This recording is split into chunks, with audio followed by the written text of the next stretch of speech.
সে একটা দুধের শিশু, তাই আমি চান্দা কেড়ে নিয়েছিলাম আর বান্দার রক্ত শিকড়াও কেড়ে নিয়েছিলাম। ওই জন্য থাকি যাক সেন্নির দেওয়া টেনে আমাকে হাজাতে তোকে ফেলে দিয়েছে।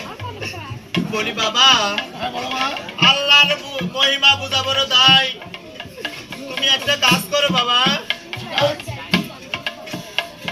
আমি কলমা পরে দুদকের আগুন নিভিয়ে দিচ্ছি, তুমি চলে আসো।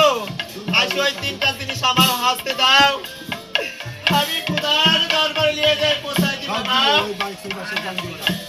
সব দেবো কিন্তু মা, মানিক চার বাচ্চা চান আমি কোনোদিন দেবো না। ওরে বাবা পাগল, হ্যাঁ বাবা।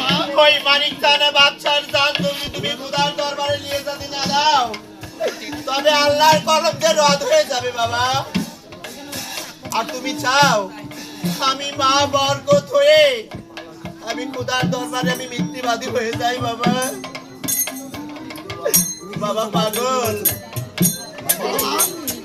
আমার হাসান হুসান ছেলে, দুইটা ছেলেকে আমি যতখানি ভালো না বেসেছি বাপরে, আমি আর থেকে দ্বিগুণ ভালোবেসেছি বাবা। আমি আর তো সবচেয়ে চলছে বাবা হা হা করে। তুমি ওগুলা দাও বাবা। হ্যাঁ হাবিয়া দুদক তো তোমার বুকে জ্বলছে না বাবা, তোমার গায়ে জ্বলছে না, আমার বুকে জ্বলছে বাবা। তাহলে তুমি আমাকে আগে উদ্ধার করো।